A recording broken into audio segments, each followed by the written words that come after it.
And our basketball team had a great season. A little disappointing at the end, but hey, they made it to states and got into 2 games, so it was wonderful. I want to remind everybody to buy their tickets to Annie. It's the last weekend of this month. I've already bought mine. I want to thank Justin for doing a good job and helping with the budget presentation last Thursday. It was disappointing that more of the public didn't show up because we did a good job of explaining what was going on. I thought we did.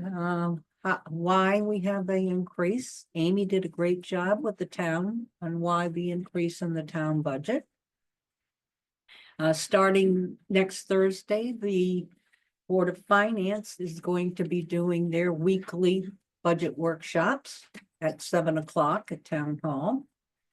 So I urge Board of Ed members to go. They will give us heads up when they are going to do the Board of Education's budget, but it's good to be there to support the town if you can make it.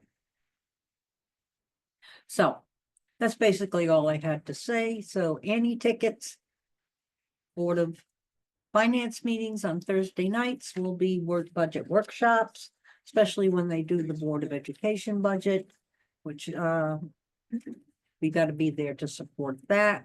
And Heather will fill you in on our subcommittee communications, which will be starting to focus on the getting the vote out for the budget. That's our major drive right now, is to get the vote out to support the budget.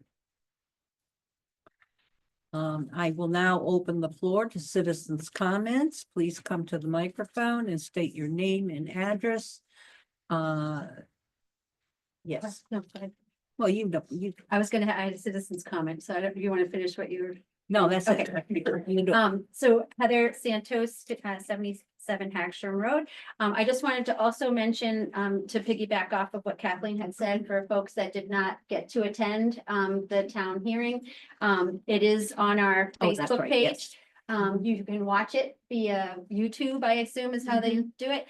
As well as we have a PowerPoint presentation for our PowerPoint portion, as well as our full budget line by line budget for folks that want to check that out on their own.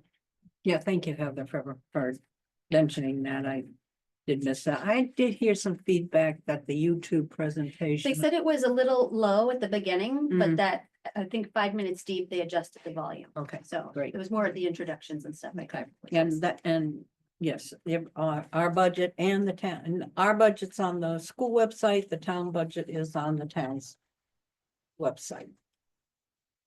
So, Kathleen, yes, Tom. one other comment about the YouTube link. If Mhm. at all possible, next time there's a presentation, once the speaker either is done or working with, the presentation, to zoom into the actual screen. Watching it on Zoom, on YouTube, you could not see the words or any of the screen. Yeah, that would be, that was another comment that I had. Thank you, Tom, for bringing. But they can see the presentation if they go to our website. Yeah, correct. Right. Okay. Any other citizens' comments? Either, do I have any from Zoom? Any from the audience here? Hearing none, we have Senator Jeff Gordon from the 35th District. I'm going to invite him to come up now. Out of order. Yeah, we need to add that to the agenda because It's swapped, right? Where is State it? representative. It's the liaison, it's the. Oh, I'm sorry, you're out of order. I did not see that. Excuse me, it's the student spotlight. What happened to your cohort tonight? I don't know. You're not his keeper, huh?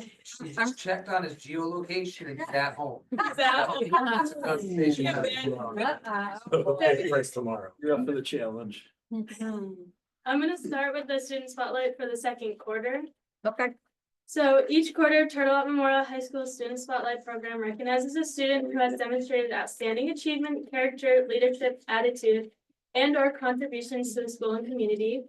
Our second quarter Student Spotlight honoree is senior Aiden Bourget. Luke Senos writes, Aiden is one of the kindest people I know. He is helpful and has so much integrity. I've seen Aiden help others and myself multiple times, and he never once complained. To put it simply, he is the sunshine on a stormy day. Additionally, Pavani Pav writes, he tries really hard in school and is a really good cook. He lights up the room with his jokes and sarcasm. Gianna Brinson, Jackson Santos, and Serena Smith all describe Aiden as kind, caring, and helpful and funny. Staff members have also supported Aiden's nomination. Mrs. Anderson says Aiden is a hardworking and dedicated student who always strives to do his best. He has a strong passion for learning and isn't afraid to take risks to grow and experience new things. As a natural leader at TMHS, he encourages others while embracing every opportunity to learn and improve. His dedication to developing his musical talents is especially inspiring, and he constantly challenges himself to reach new levels of skill and creativity. Whether in the classroom or on stage, he makes the most of every opportunity, showing a true love for learning and personal growth. Mrs. Willett adds, Aiden is dedicated to what he does and takes responsibility seriously. In addition, Aiden is able to balance this determination with a great sense of humor. While Aiden knows how to make people laugh, he also knows how to take a joke and is open to feedback. Personally, I appreciate that Aiden is willing to put himself out there and be courageous. He worked tremendously hard to help pilot our capstone showcases, absolutely crushed his performance, and now he is dedicated to helping his peers do the same. And let's not even talk about how gutsy he is on stage. And finally, Mrs. Seglitz writes, Aiden has become this absolute dynamo of a student. He is over-involved and passionate about his commitments to his community and his people. He has always held his academics to a high standard, and he is embracing his senior year. He is funny, dedicated, and reliable. I interact with Aiden every day and I'm better for it. When asked what motivates him, Aiden says, I'm motivated by the positive influences in my life, my family, my friends, and anyone else who supports me in my dreams. Aiden contributes to his community in various ways. He shared that he is the treasurer of the TMHS National Honor Society, a member of the TMHS Student Leadership Team, a member of the TMHS Governance Council, a member of the TMHS School Spirit Association, and a member of the TMHS Future Business Leaders of America. At the concert choir, the Modern Music Ensemble, the Modern Music Masters Tri-Am, and I am captain of the varsity golf team. On top of those clubs, I also was a host on the TGT and playing as Bert Healy / Roosevelt in school play. Sorry. Wait, I lost my spot. I'm really sorry. Doing a great job. School play Annie volunteered to help with the TMHS Unified Sports Program and volunteered as the school mascot at basketball games. My family and I have done thousands of volunteer hours being a foster family for a dog adoption / fostering organization called Go Dogs Go. I volunteered as one of the team captains for the TMHS National Honor Society Tri-Am team for the 2025 Relay for Life and helped pilot the TMHS Capstone Portrait of a Graduate as one of the 6 chosen inaugurals. I've also volunteered with helping set up a fundraising cornhole tournament, organize a TMHS Expedite for 8th graders moving up to high school, organize and speak at the 2024-2025 TMHS Freshman Orientation. I've been an usher for special guests at the 2023-2024 TMHS Scholarship and Award Ceremony, and worked with my TMHS collaborative group to honor the 1987 Turtle Up varsity basketball team, winning the state championships. I have also worked 2 part-time jobs, one over the school year at Bare Hands Brewery as a busboy, and the other over the summer at Connecticut National Golf Course as a groundskeeper. Finally, Aiden's message to his school and community is don't be afraid to take risks and embrace what makes you unique. Make sure to keep your grades high, but never forget to have fun. Give yourself reasons to remember these 4 quick years of your life fondly. Aiden plans after high school to pursue the next steps in his educational journey in college, but he hasn't fully decided what he wants to major in just yet. And then for the Board of Education liaison report. March 3rd was the TMHS student council meeting at 7 p.m. March 5th was the TMHS Pops concert at 6 p.m. March 7th was the cereal challenge. March 11th is the Red Cross blood drive at TMHS and spring sports parent player meeting. On the 14th is Midnight Madness at 6 p.m. On the 18th is a field trip to Yukon for interested 10th and 11th graders. 19th, school governance council meeting. 21st is the TSLT meeting and local government day.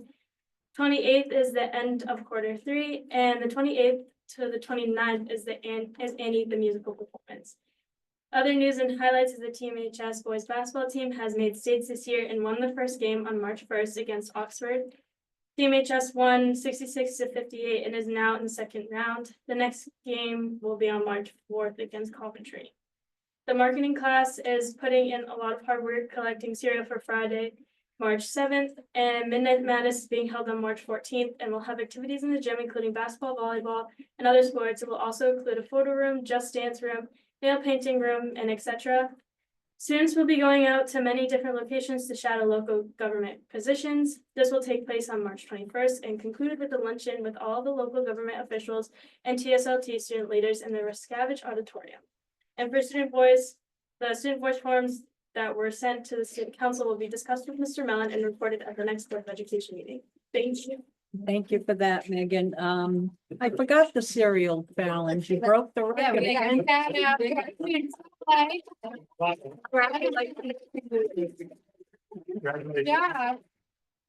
Nice job. Good work. Yeah. yeah, just a little. Very good work. And the cereal challenge, you broke the record again. Terrific. I always love watching that. I wasn't able to be here in person this year, but I watched about 5 or 6 different videos of it on Facebook. Okay, now we have the honor Did of. she write the villager? She did. Yes. Megan. Megan, Megan, Mm-hmm. you wrote the villager, the little article? Yes. Yeah. Thank you. Yeah. It's very rare anybody ever says thank you, but that was very nicely done. Yes. Thank you very much. Thank you. Thank you. Thank you so much.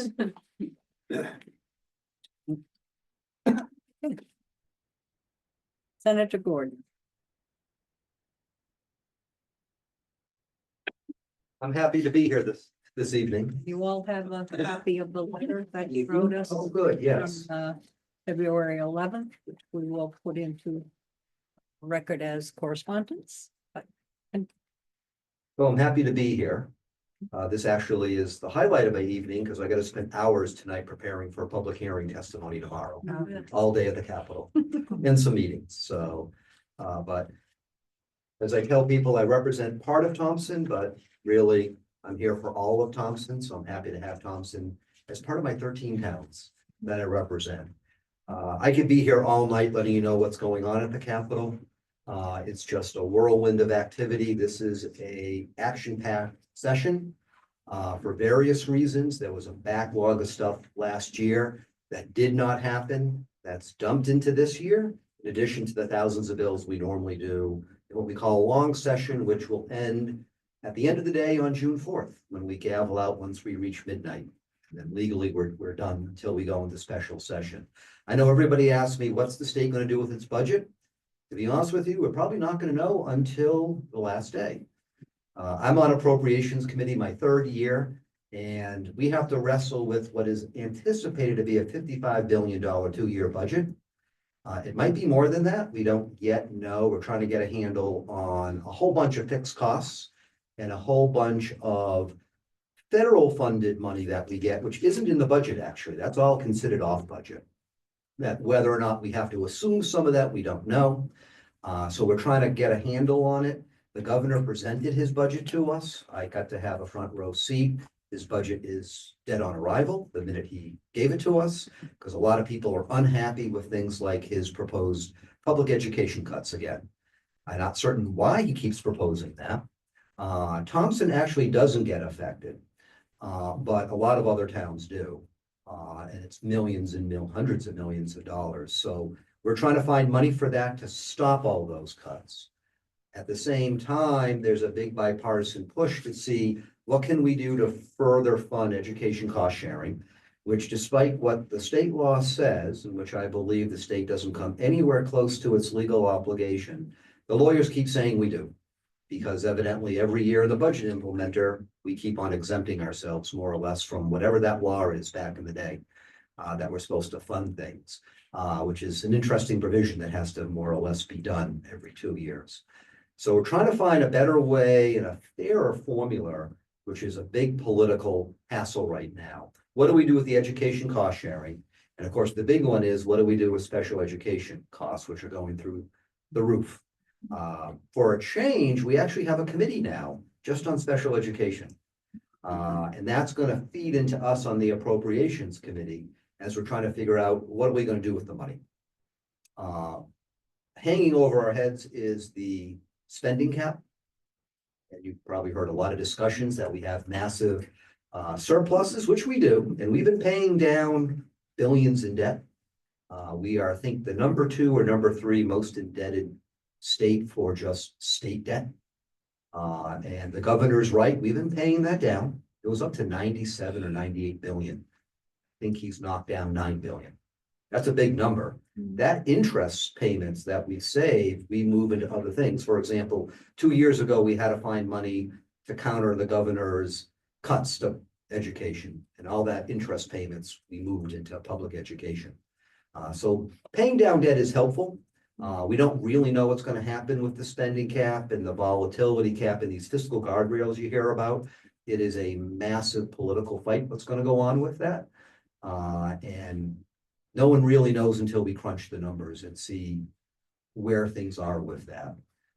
With that said, we did actually take 2 votes to further fund special education. It took 2 votes to do it. It was a little bit bizarre, but we wanted to have more money for special education this fiscal year. So there was a proposal for 40 million and it passed. The governor was in India and we don't know why he vetoed it, but he did. And instead of overriding the veto, there was a last minute deal to say, we'll do the 40 million, whether it's going off budget into account, there's some leeway as far as how that money is going to, where it's coming from, but it's really coming from the budget, which is where it should come from. So we had a huge political fight last week. I don't know if anybody watched it. We were in Senate session for a while on it. I actually ended up voting for, and I said I was going to, the additional money. Not everybody did, but that's up to them. I voted for it. It's 40 million. The estimates I'm getting for Thompson range anywhere from 36 to 46,000. The numbers are fluid. It's only 40 million for the entire state.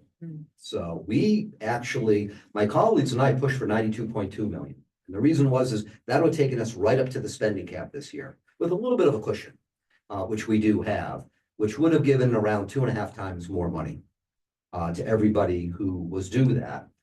That's the best we could do within the spending cap for this year.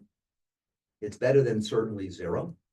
One of the reasons I voted for it is it sets a marker that we want more money for special education.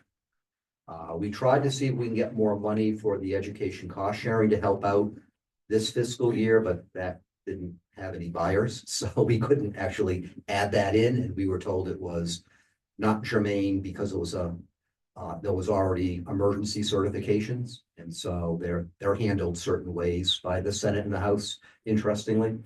So we're going to try to get as much money as we can get in the budget. There is a bipartisan push to try to get more. I just don't know how much more because there's a lot of asks in the budget. The last total that I've gotten from my staff last week was all the different asks that people have, which doesn't have anything to do with education, is going to put an additional $5 or $6 billion beyond what the governor proposed. We don't have that much at all. So we're setting priorities. I've been very clear on appropriations committee. I serve on several education subcommittees that one priority should be public education. There are other things I believe state government does that it can do if it has the money and it wants to, but there's certain things it must do. So we're gonna see where that pans out. There's been a lot of discussions behind the scenes about what we might be able to do with that, but we also don't know what the governor wants to do. He really wants to adhere to the fiscal guardrails. He's saying he wants to do that in a real strict way. We'll see how that pans out. There's a lot of dynamics because technically he could be overridden.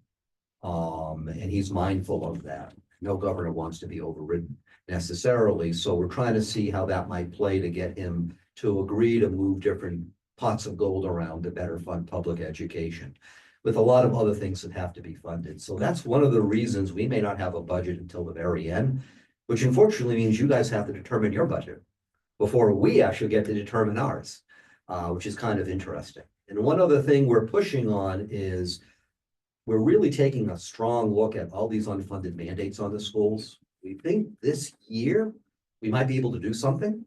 We're getting more buy-in from state government, especially the State Department of Education, the governor's office, that there are a lot of unfunded mandates. We should do something about it. This has been a task force that keeps on going and going and never seems to generate anything, but there is a big push right now because if there can be savings in the State Department of Education, the thinking is, great, move that into funding public education, because there can be some savings there with regards to what they do with all these reports you guys have to issue and all this other stuff. We don't really know how much savings, but we're going to take a look at that and see where we are with it.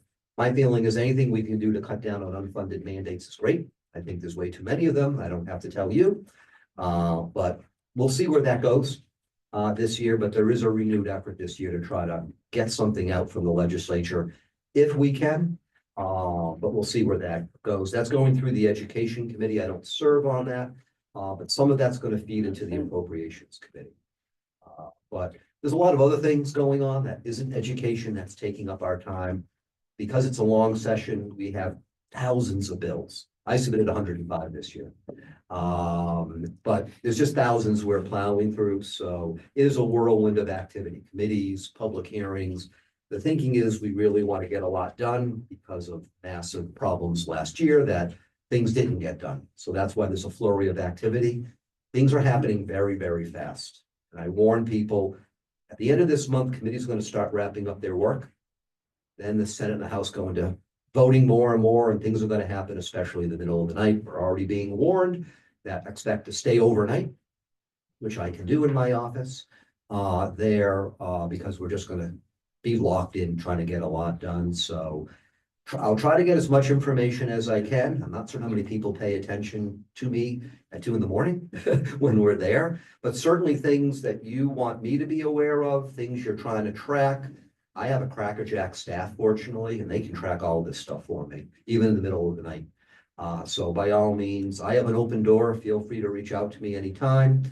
And I'll try to get information out to you as much as I can on stuff. But sometimes, unfortunately, some of these things hit us like an hour before a vote, and then the vote gets called. And there's just no way to pivot to let people know in time. That's just the way it works, but we're trying as best as we can to keep you up to date. I'm glad you got the letter. I'm trying to redouble my efforts getting information out as best as I can to you and to all of my towns, just because of how quickly things happen. And at least let you know some of what we're doing, even if it doesn't always make the news. But always happy to be here to be of help anytime. Have a question. How did they determine that Thompson's gonna get $36,000 to $46,000? They roll the dice. I'm just, it kind of feels that way sometimes. So what it's based upon is whatever, the way it's been explained to me is whatever was money given to any municipality, and some didn't get much at all for the special education excess costs, it upped the percentage. So whatever the percentage is, which is nowhere near 100%, most of the time it's like in the 60s for most places. As far as what the state reimburses, whatever that was calculated, the additional 40 million got spread out amongst all the municipalities that were getting money this fiscal year, and the percentage just went up accordingly. But not evenly. No, because I mean, for example, I have Vernon that is getting around $250,000 because their costs they get a lot more. they're a bigger town and the cities get even more. I So just- the formula was the same. Mhm. It's just the pot of money to fund it for the state went up by 40 million.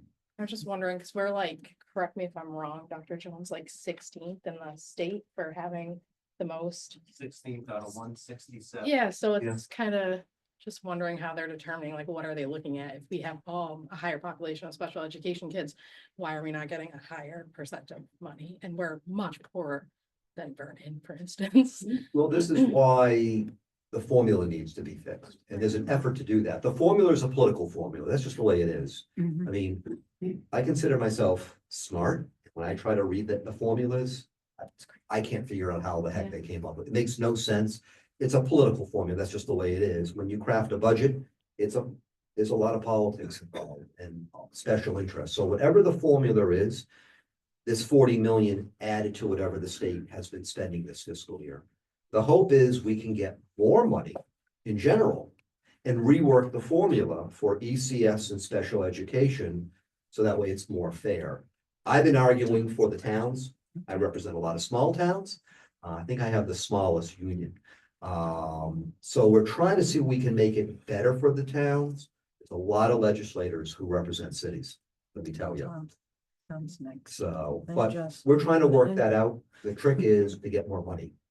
And then we can spread it out a bit differently. Tom, you have a question? Yep. Dr. Gordon, can you hear me okay?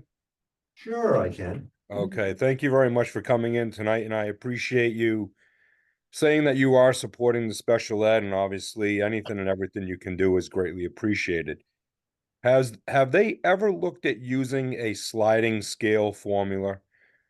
Basically, to hear that some of the, let's just say like Vernon or Stanford or these towns, and actually they're more cities than towns. Right now, obviously, the formula does not work for a town of our size, and especially where we only have, I think, 2 or 2.2%, where our tax base is funded by industrial support. So it's a huge burden on the homeowner, and we want to do the right thing, but unfortunately, it's really handcuffing us as taxpayers. Oh, I agree. The formula makes no sense. Absolutely, it doesn't. It needs to be reworked, which is a whole political process that is already underway. Separate from what money we can find. So it's two parts to that. We'll see which process prevails, but there is a legitimate bipartisan effort to see what we can do to rework the formula. At the same time, if we can, part of that political analysis will be the cities don't want to lose anything and give up any share to the towns. So if we can up the amount of money, then one can try to work politics. And there's a lot of that behind the scenes. I tell people 99% of what we do is behind the scenes. 1% is when we're in front of the cameras at committees and taking votes and debating things. There is a lot going into that right now. I had various reasons to vote for the special education. Last week, that was the second vote. And I was heavily lobbied to vote no. So if you look at who voted for what, my vote very much did stick out, actually. But it was the right thing to do because it helps as much as we can now, but it helps move things, what we're trying to do for the next 2 years. And I felt if I voted no, it would lose my ability to be negotiating with folks about what to do for the next 2 years. So there were a number of reasons I did vote. At the end of the day, it was the right thing to do for special education. That's how I viewed it when we took the vote at night. Thank you. Senator Gordon, thank you for your time tonight. We just went through our budget presentations, as Melinda said earlier in the meeting on Monday, or last week. The most volatile piece, two pieces of our budget is special education. And it being almost $6 million of a $22 million budget. And that being able to vary, I think in 3 weeks, it went 28% in one direction or another. And then, building. Facilities being the second volatile portion. The state has done the HVAC clean air in schools grants that they've done for facilities upgrades. And I get that you guys are reworking the excess cost grant formula, but it makes it really hard for small town Board of Educations to balance or work on a budget when the volatility of those two items, it's impossible for us to predict. A boiler goes and that's $100,000. Three individuals move into town, or four individuals move into town, and it's $400,000. $300,000 worth of outplacement. It is hard for us, and it's even harder to get that into the citizens' minds that's that's having to be carried by the local governments. Are you guys, I mean, besides reworking the formula, is there anything else that you guys are looking at doing for smaller towns like Thompson? Yeah, there's a big effort. I'm not the only one who represents small towns. There's a number of us that do. It's just there's a lot more who represent the really big towns and the cities. That's just the way it is. Especially in the House. It's only 36 of us in the Senate, but it's 150 something in the House. So yes, there is, as best as we can. Part of it is really pushing the state to say, if we can commit more to public education, what can we commit more for?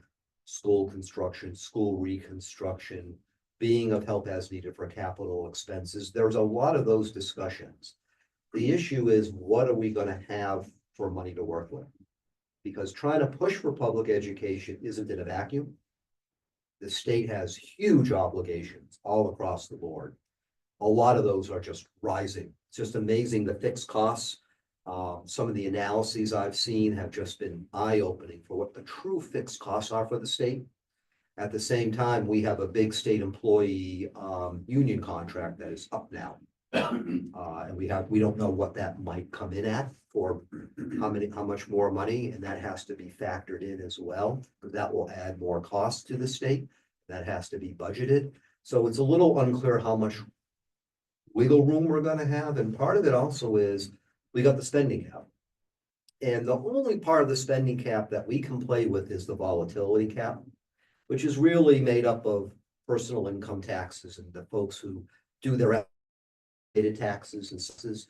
Legally, we have some leeway there if we wanted to tweak that. But some of the other caps we can't. I mean, we have bonding provisions that say we're supposed to actually follow the spending cap, and we can't break those bonding covenants.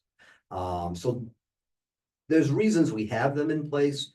It's unclear what we might be able to for some leeway. That's the political fight. I'm keeping an open mind. I like having a degree of spending caps because it served the state well, not having to keep raising taxes. We actually enacted big tax cuts 2 years ago because we're on an even keel. But there's some leeway I'm keeping open-minded about what we might be able to use with some of the surpluses we have. Unfortunately, what's really poured water on us is not knowing what we're going to have to fund if Connecticut loses any federal money. We have no clue. I don't think they do either in Washington, and we don't know. We can't budget for that, but we have to have a reserve.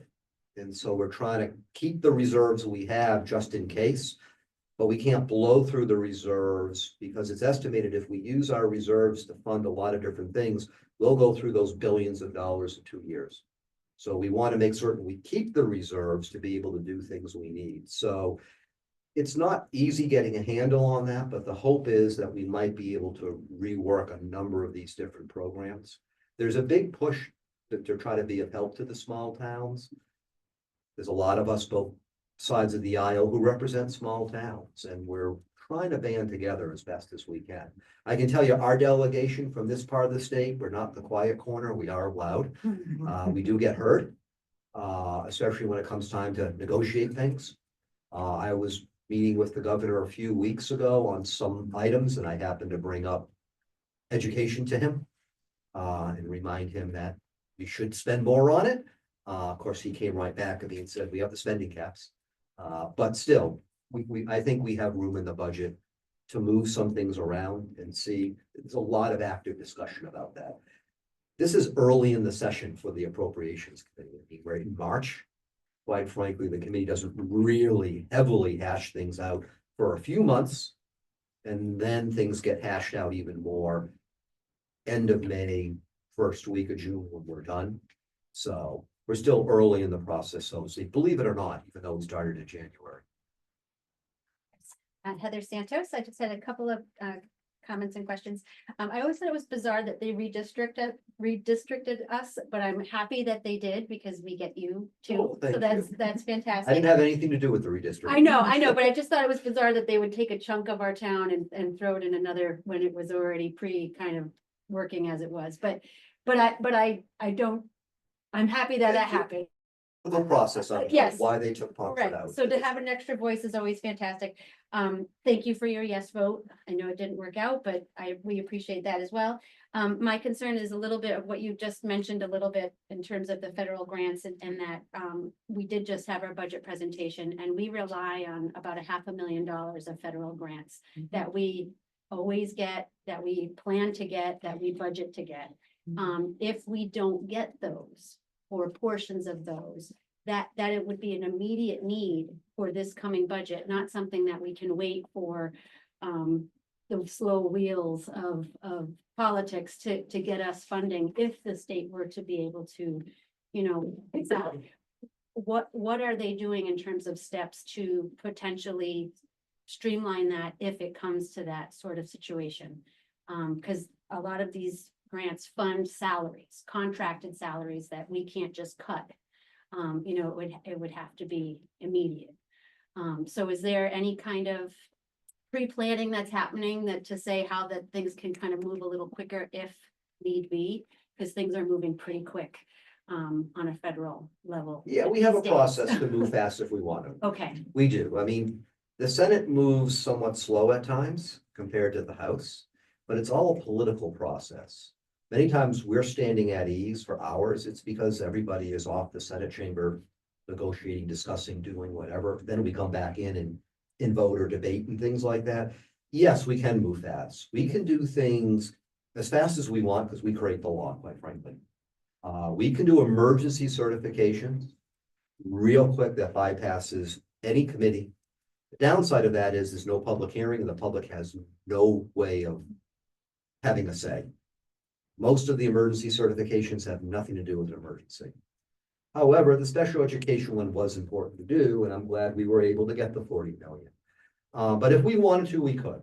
There's been discussions right now that we can't really plan budget-wise because we don't know what will happen, if anything. We just don't. But we're using this as a good opportunity to say, what actually are all these off-budget accounts that we get from the feds? You would think the state would have one document. Actually really doesn't. You have to get these all from the agencies, and even getting it from one agency, takes a while to get. So we're using this to find out everything we get from the feds. All these grants, Medicaid, which we get a huge amount of money, all these different things to figure out what are all these off-budget items that the state relies upon. So if something happens, we actually then know what we're dealing with, as opposed to right now, not that we don't know, but it's not easy to figure it out. If we have to do anything at a state level or do anything for towns and cities, yeah, we can just go, it will just be declared an emergency certification and we just go in. If it's wanted. You gotta get the governor's buy-in because he can veto, but he can't stop us from acting. But that would be a process, or we just decide we put it on the agenda and it goes. Usually to get it done quick, fortunately, you gotta bypass committees. The appropriations committee, I don't like doing that, but when you have certain reasons to, like the special education funding, we didn't need to spend committee time on that. We all knew what it was for example. So there's a way of doing that if needed, and there's planning for that, certainly. But right now, there's no date for that. It's just gonna be, if something happens, we can pivot quickly. react, yeah. We could, the question is, what do we do? We Right. can actually react, but what do we do? And that's where there's a lot of discussions on that. My last question is, in your letter, you comment to the Alliance, our Alliance District and we're Opportunity District, even beyond that. And I know Melinda always has to fight to get our due money, because for whatever reason, Thompson isn't in the master list and we have to kind of do these, jumping through hoops. So anything that you can do to streamline us, get us on the list so that we don't have to worry every time, it comes to the annual renewal to get the money that we rely on. That would be helpful. Well, there's a process behind the scenes for that. When I hear about these things, some days I play the good cop, some days I play the bad cop. So there are some agencies that don't like hearing from me because I'm usually not nice. And then they get things done. Other times it's easy enough with a commissioner to get things done. If I hear about these things, there is a process. I'm able to go to a commissioner, I'm able to go to the chief of staff, I can go to the legislative liaison, I can drill in. But I have to hear about these things if there's a delay in something or whatever. Usually it's a red tape or something is sitting in a pile and everything just gets piled on top of it.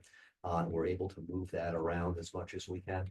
So I'm always happy to be of help. Usually it works out well when we hear about it. Yeah, I just know every year since we've been on it, Yeah. it's always drama, you know? And it's unclear why that has to be. Right. I think the reason is that it's just the way it's been done and there's a huge inertia to not want to change.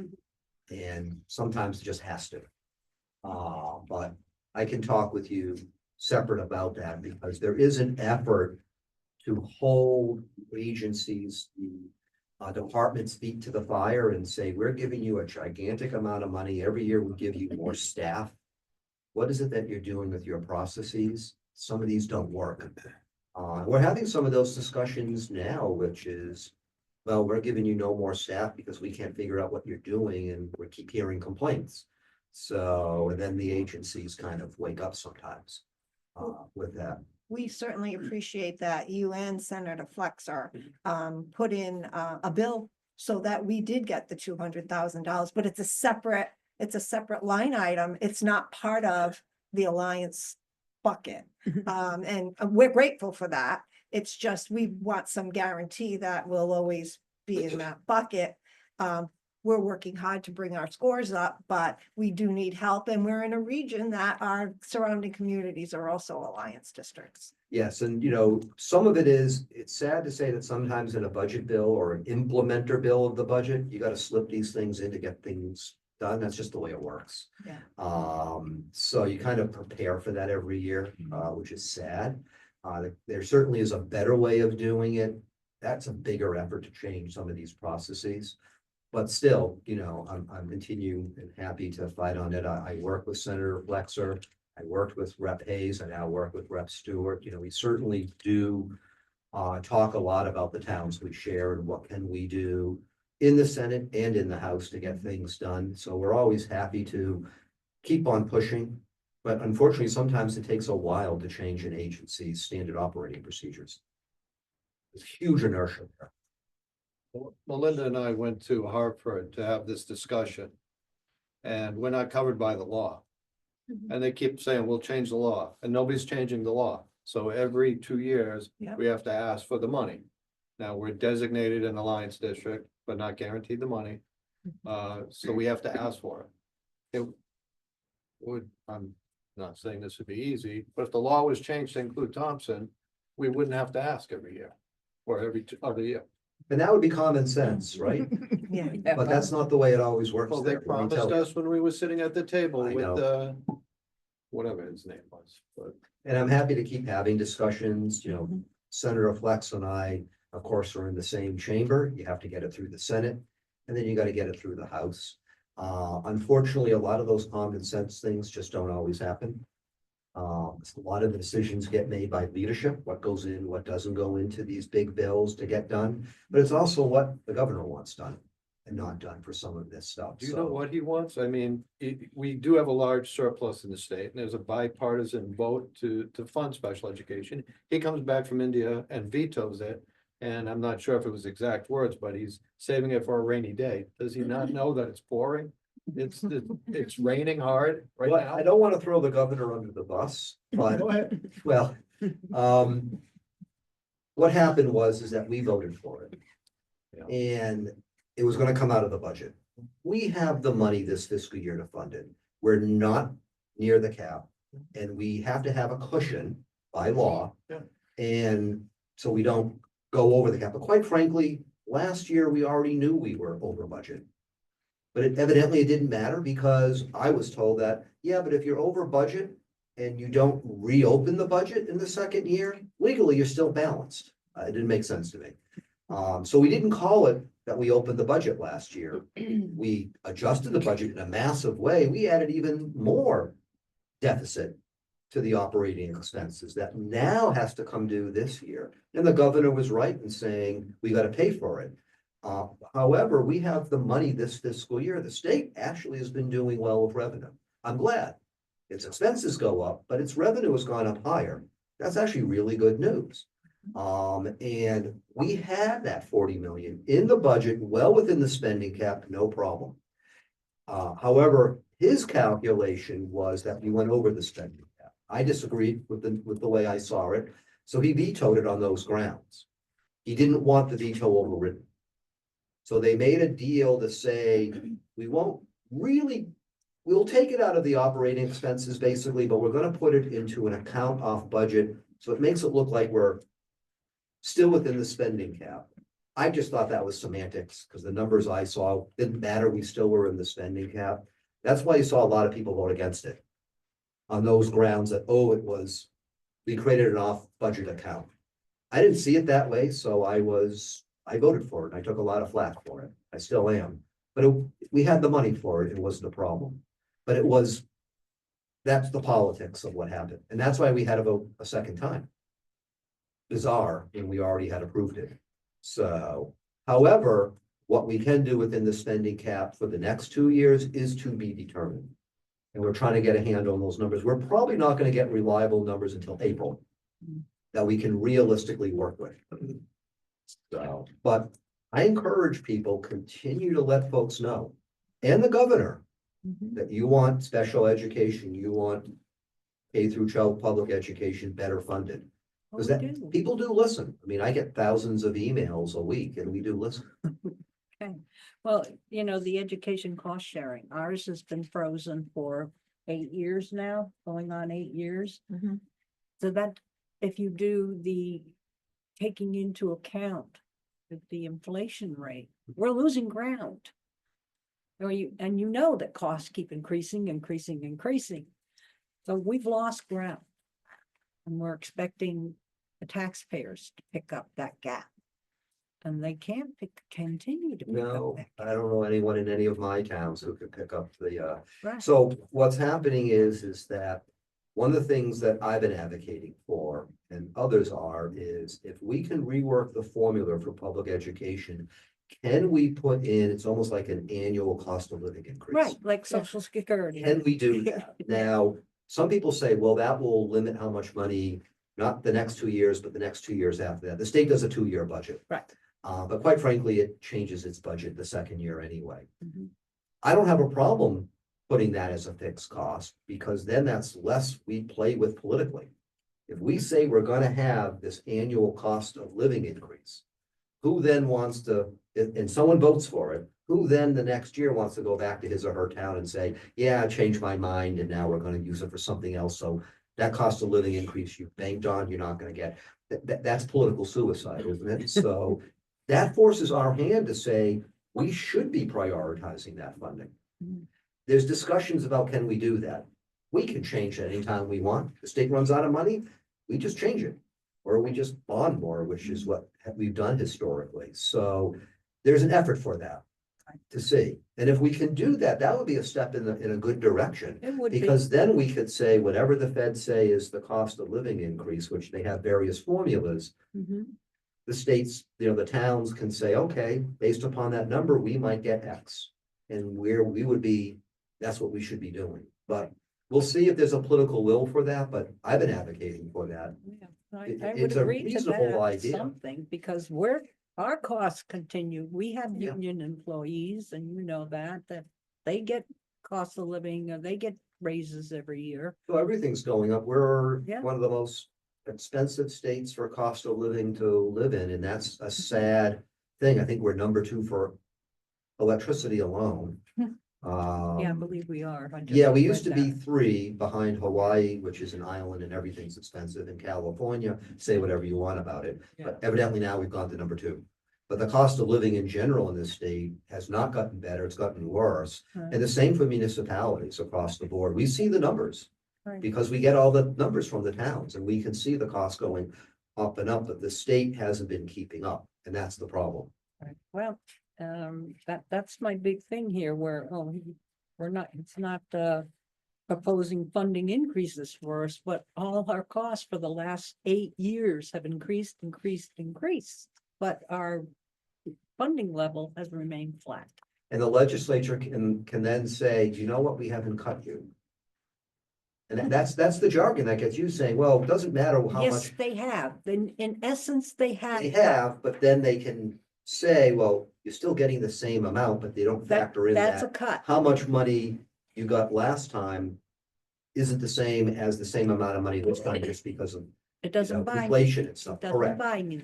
But that's the jargon that gets used. Well, Oh, there's no getting back, cuts. because the net present value of what they give you Yep. is not worth what it was worth when they gave me that money to begin. And this is why I've been advocating for many programs, put the annual cost of living in. Hmm. Because we know we should be keeping up, put it as a fixed cost for the state, so it has to be budgeted. And there's a push to see if we can do that. I just don't know if the governor will go along with that or not. I really don't. Because in essence, every year I take a cut, or we take a cut as a board. Yeah, and we see the numbers. I've seen the spreadsheets that I get for all the towns and the cities. And then if you do the inflation, or I don't, but my staff does, what it really is now in real dollars, it keeps on going down, even though the total dollar number stays the same. Right. And that's the thinking that you have to change. The state does a very weird accounting because it creates the accounting rules for itself. It's not what you and I do for accounting, or a business does. So that's why it can legitimately say, based upon our analysis, we're not cutting you, but that's not the real world. No. And that's what we're trying to change. You know, unfortunately, it takes things like town suffering for lots of legislators now to want to work and Well- try to change it. You've seen, well, you live in Woodstock, but you've seen listen into some of our budget workshops, and we're very close to the edge. And And I've been paying attention to all 13 towns in my Yeah. district. I can't attend every meeting every no, of month. course not. Of course not. We don't expect you So to. however, I do pay attention. I do read minutes, Yeah. you know, I've watched recordings of things. So I do know what's going on, even if I'm not there in person. Yeah. Because then I can take this back to Hartford and say, I'm just not talking abstract. This is the real world that we have to deal with. I can tell you, regardless of party, a lot of legislators are doing that now because they're really hearing from it. Yeah. So we'll see how it plays out this year. But, you know, the more people, I tell you, the more you let people know, and the governor, put pressure on him as well, then the more that legislators, you know, react. I do track every day the emails I get, and I can tell you the number of emails I'm getting from people in towns about the schools has been going up.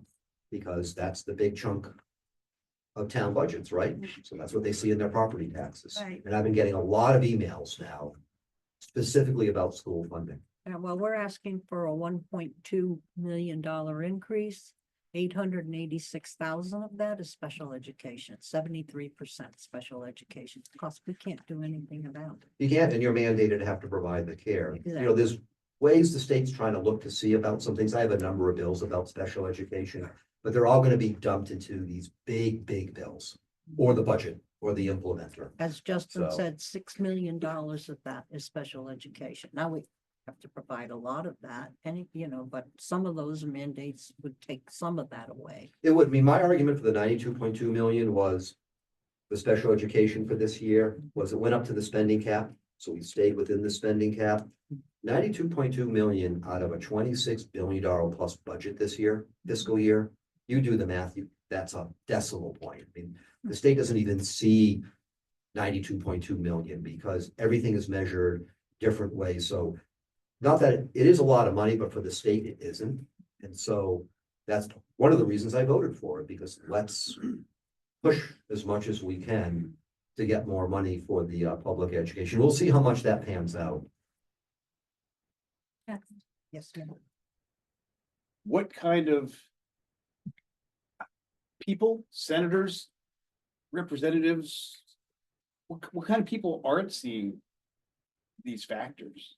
Or where do those people live that aren't seeing what we're seeing, what you're seeing? Who are these people that just don't get it? I don't think it's that they don't get it. I think the issue is what happens politically. I mean, everything at the Capitol is politics. Yeah. Nothing happens without politics up there. That's just the reality. And so there's a lot of politics. You have a lot of turf battles. The cities don't want to give up money. The big suburbs don't want to give up money. They just hear the towns a lot more, oh, we have to give up our share. And I've been trying to tell them, no, if we can better fund public education, we're not taking away from you. We're just trying to rework things if we have a bigger pot of gold. The other thing that we fight against is if there's a bigger pot of gold, everybody wants a bigger share. I can tell you for a lot of the cities, they get money for public education from many different accounts that don't come out of the State Department of Education. So they get a lot of money. So the issue is, what can we do to rework the formula? So that way politically, all those people, and there's a lot of them in powerful positions, don't feel we're taking things away from them, but we can give more for everybody else.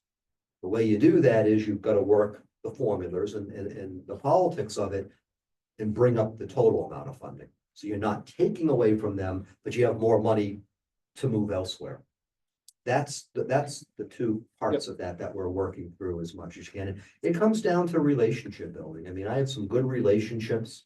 I tend not to be one of the bad acting people up there. So I actually do get in for lots of meetings, and I've had some discussions with leadership in the majority party in the House and the Senate of what could we realistically do with some of this, but not hurt the cities. We'll see where that goes, but it's really going to come down to, if the governor doesn't want it, are there enough votes to vote for it and then override a veto? Technically, there are in his party.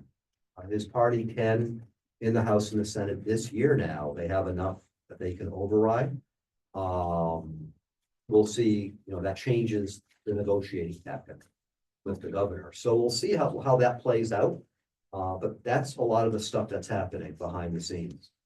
And again, we're early in this process, so to speak. Yep. This is just March. I can tell you things aren't going to heat up until we start getting later April into May, and then really start crunching the numbers and really pushing things out to the floor for votes. Thank you. Thank you. Well, thank you. Happy to be here again. Thank you. Reach out anytime. You know how to find me. Yep. Always happy to. But any of you, I do have an open door policy, so any of you just feel free to reach out to me. If you don't hear from me by email, I do reply, but I'm getting literally thousands of emails a day right now. But if you don't have my number, I'm happy to give you my cell number separately. It's right People here. do reach out to me. Yeah, so you can use it. People do text and do call, and I don't have a problem with that. So by all means, let me know. Thank you. Thank you. so Thank much. you. Thank you so I much. wish I could stay, but I'm gonna now head off to No, prepare for the public hearing. So do your homework. But thank you. Okay, Thank you. thank you so much.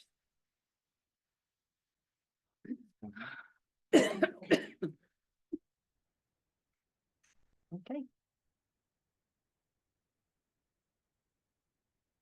All right, we're on to administrator reports. First one is Mr. Mellon from Turtle Rock Memorial High School.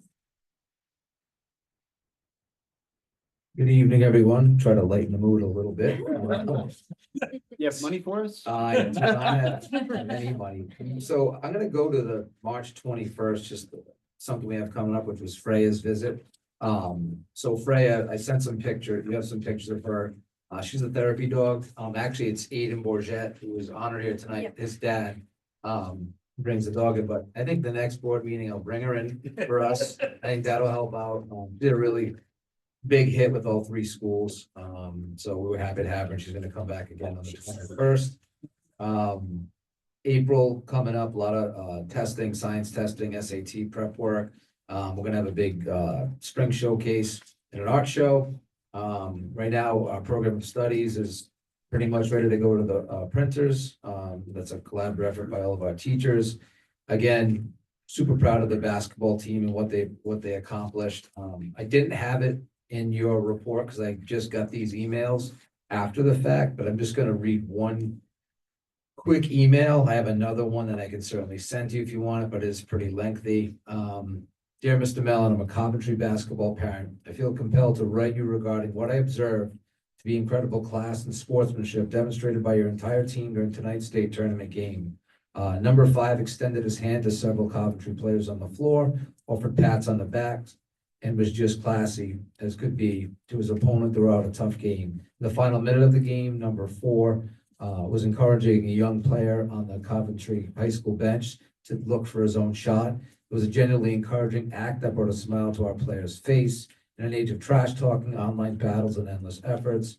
And one-upmanship, your student athletes were refreshing in their class.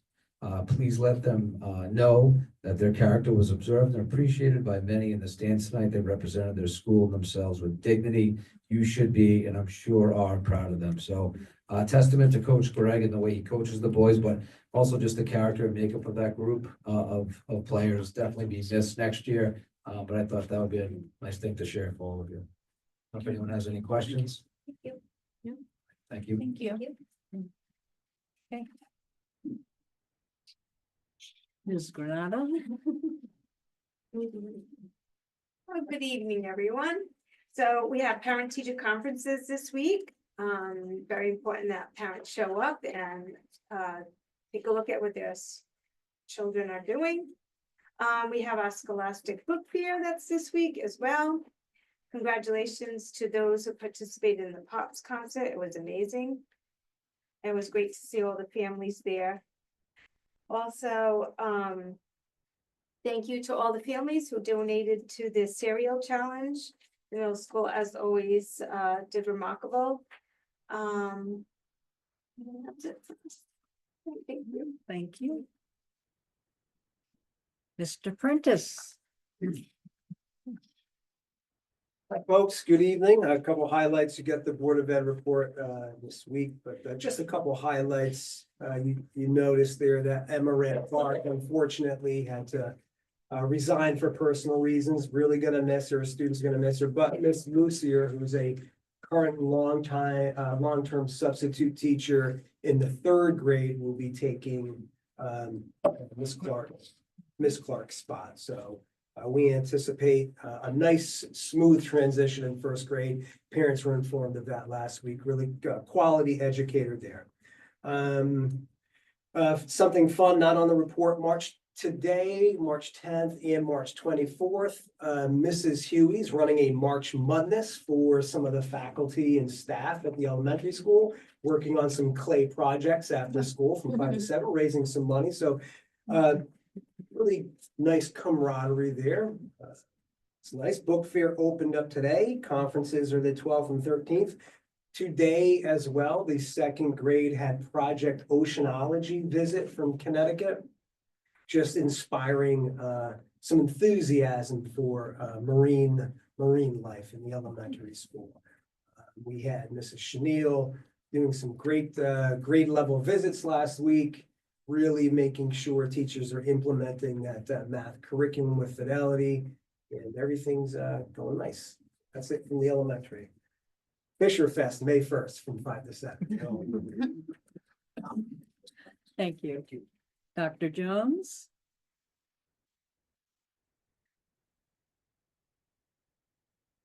Good evening. I wish I was bringing better news, but it doesn't seem to be the case. So total student population is 803. Number of IEPs is 202, which has an increase in the total percent of 25%. Last month, we were at 24. 24.8 to 25.1. Number of 504s is 71. All placement is up 1 from 24 to 25. Bradley School, Windham County has a total population of 15, of which 7 students are our students. We're hosting 4 neighboring districts at this time.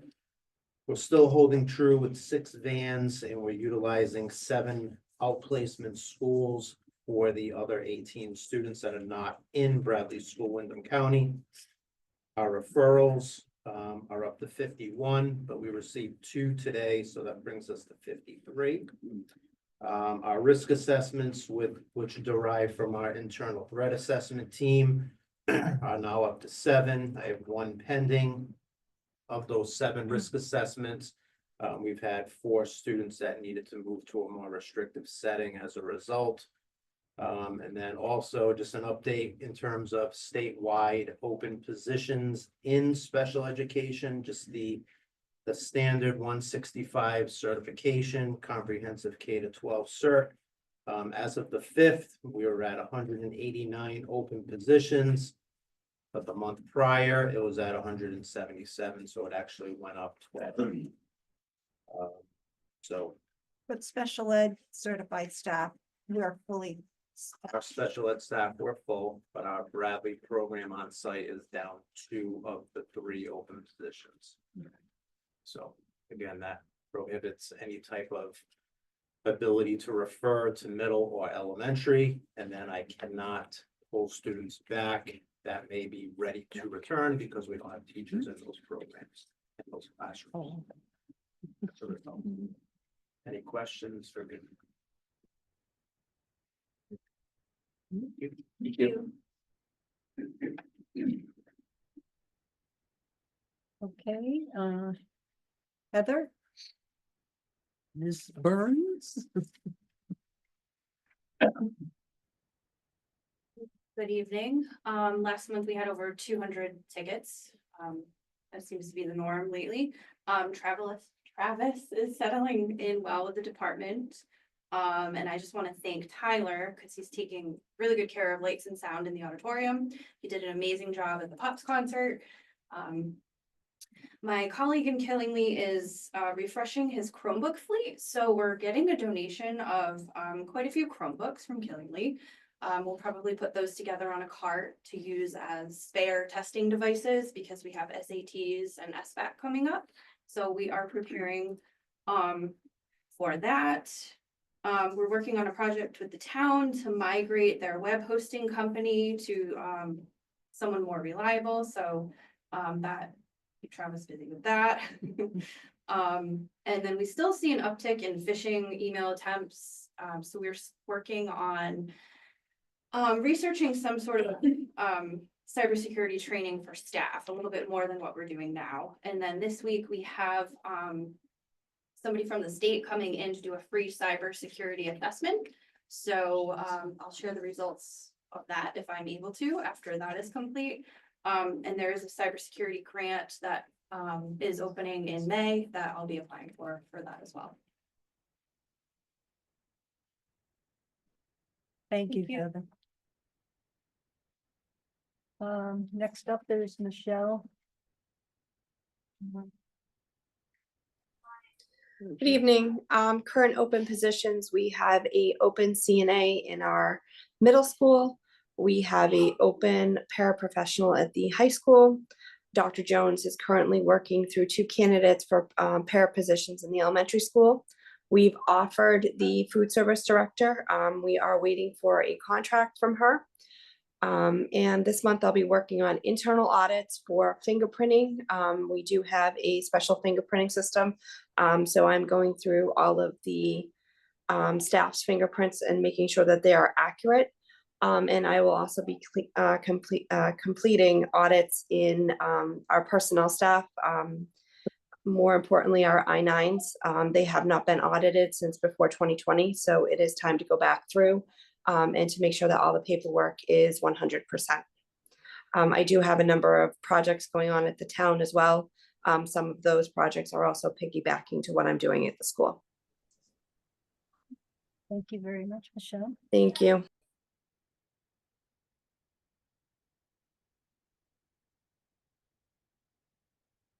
Steglitz is not with us tonight, so Bill Birch, Mr. Birch, what's happening?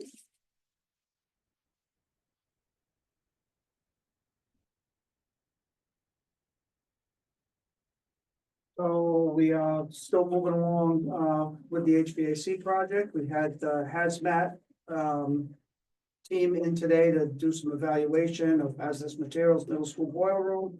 That's really our next milestone to keep this thing on track. Hopefully, we'll be able to get that straightened out and get it done over the April break.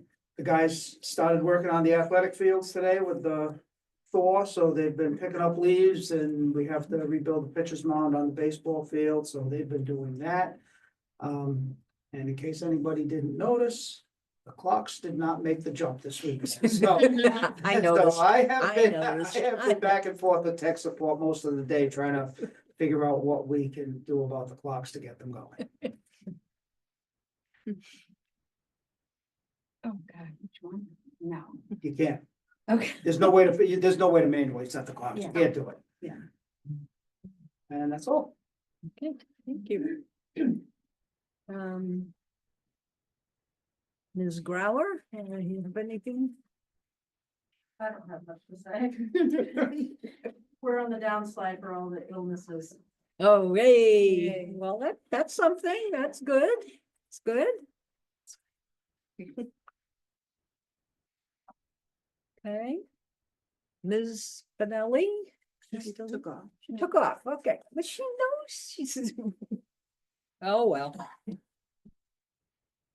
We could have congratulated her. And Greg, It's good, man. copacetic, right? All right there. And I want to thank Mr. Sinay for all his work in helping us out and coordinating all the testing and everything that we did from last Thursday on. And thank all the fire departments and everybody who showed up for what could have been, but turned out not to be of an incident.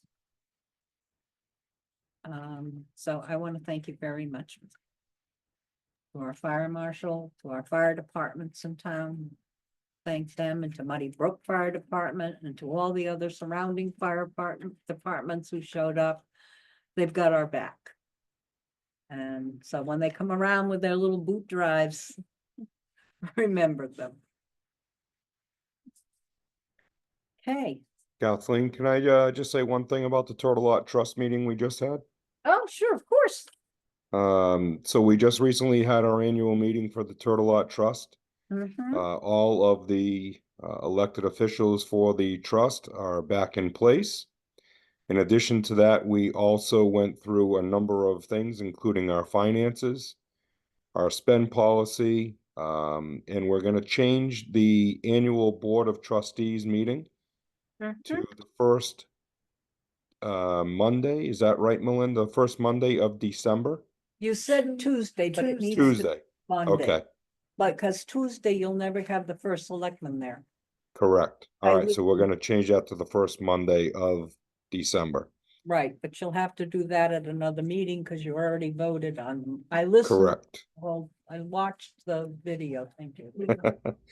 Most importantly, one of the things I really want to say that I'm proud to announce, the Turtle Lot Trust is keeping with the tradition of what Mrs. Turtle Lot originally wanted to do for the students, in not only just the public education, but the trip, which is to our nation's capital of Washington, D.C.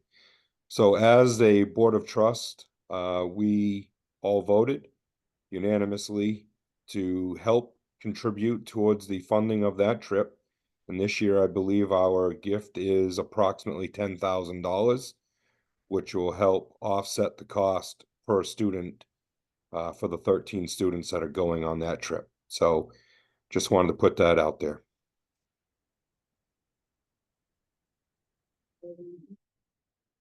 Yes. I want to say thank you to you, Tom, and the Board of Trustee, the Turtle Lot Trust, because my daughter is one of those students that really wanted to go on the trip, and we paid all our, our fee and everything, but we didn't reach the the goal amount of students to have it be without having to ask for additional funds. And I can't tell you how happy she was when I told her that the trip was on. So thank you very much. Well, thank you. I'm glad to hear that. And, you know, again, it's keeping with the traditions of what the Turtle Lot family wanted to see for our town. So I'm glad we were able to do that. Oh. So you only need to hold another meeting sometime to change that, meeting date to a Monday night. All right, I'll put an email out there and see if we can do a virtual, and then we'll do a virtual vote. Okay. All right, thank you. Yeah, if I had been at the meeting, I would have said something. I also owe you some notes. I took some good Oh, notes that night. I'll send them to you. Okay, you can do, I'm watching it. So All right. yeah, I've got the video, so. All right, thank you. Yeah. Thank you, Tom. Okay. Next up on the agenda is. Oh, there we go. Is the approval of minutes. Keep skipping down. No, I'm getting new glasses. Approval of minutes from our regular meeting of February 10th and our budget meeting from February 19th.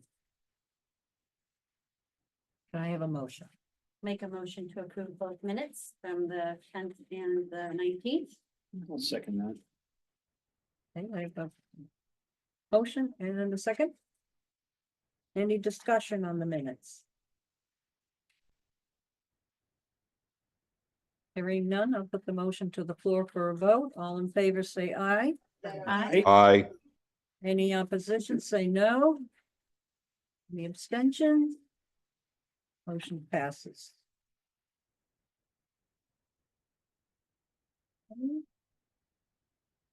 Subcommittee update. We had. Yep.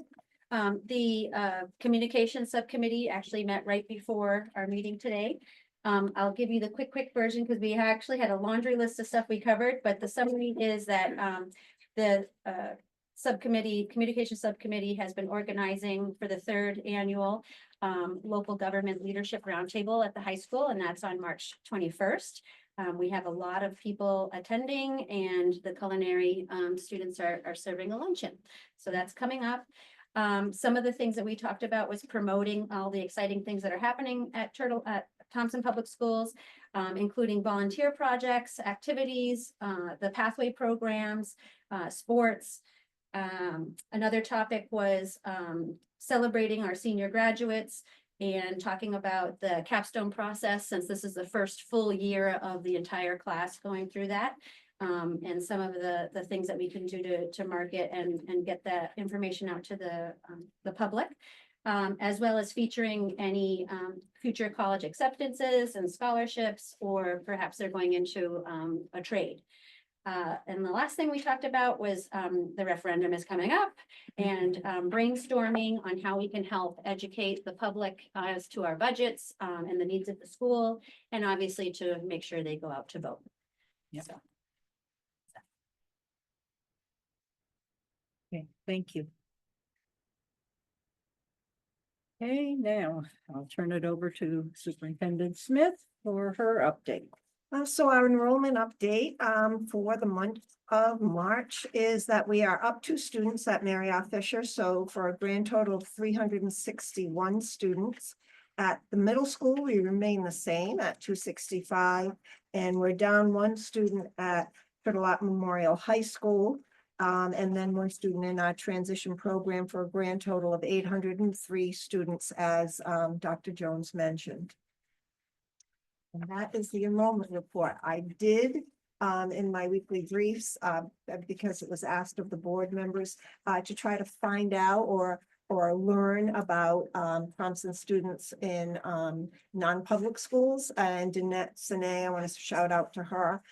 She beat down the bushes and got that information for you. And so that was added to your briefs.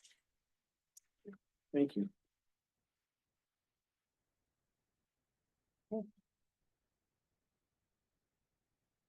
Any questions for Superintendent Smith? No?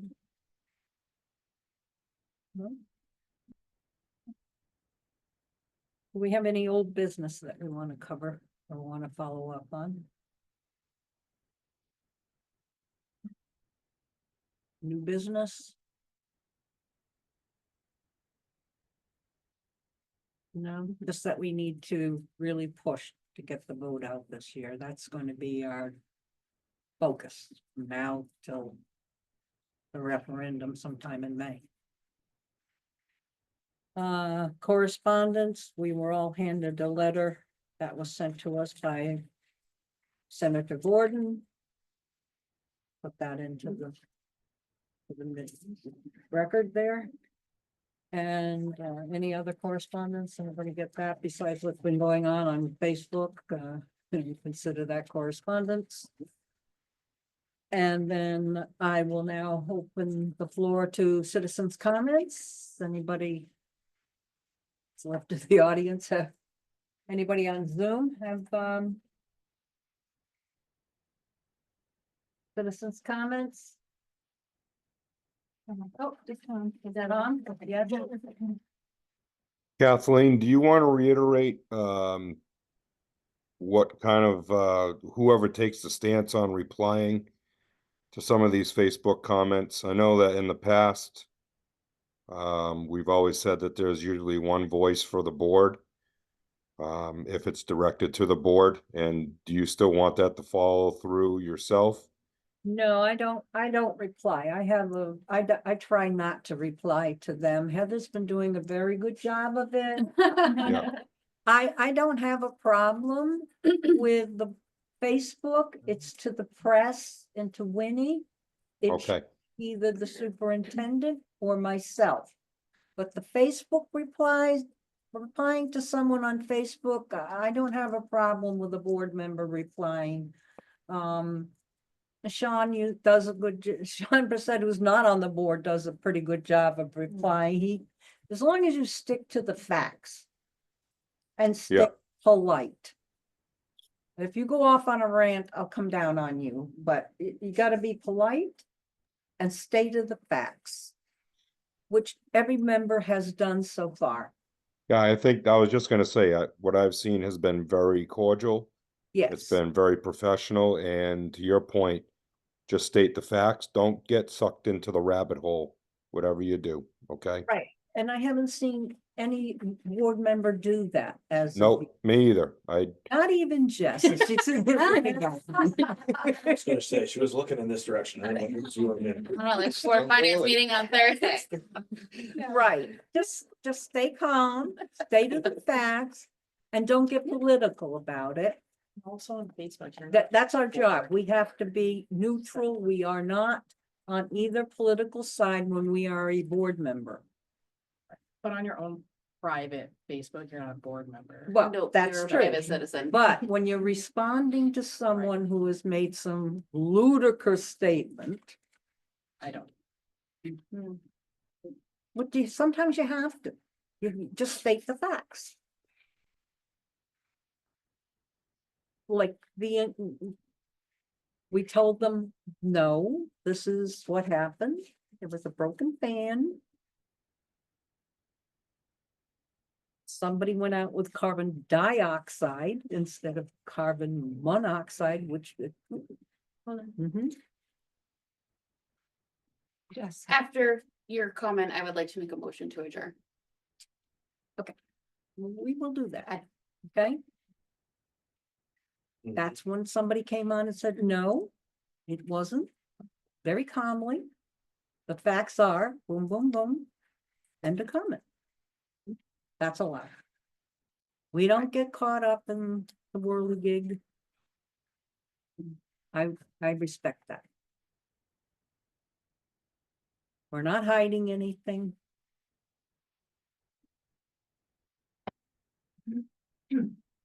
And we're not getting caught up in the media frenzy.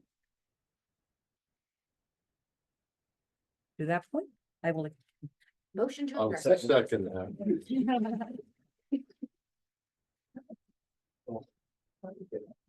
Yeah, man.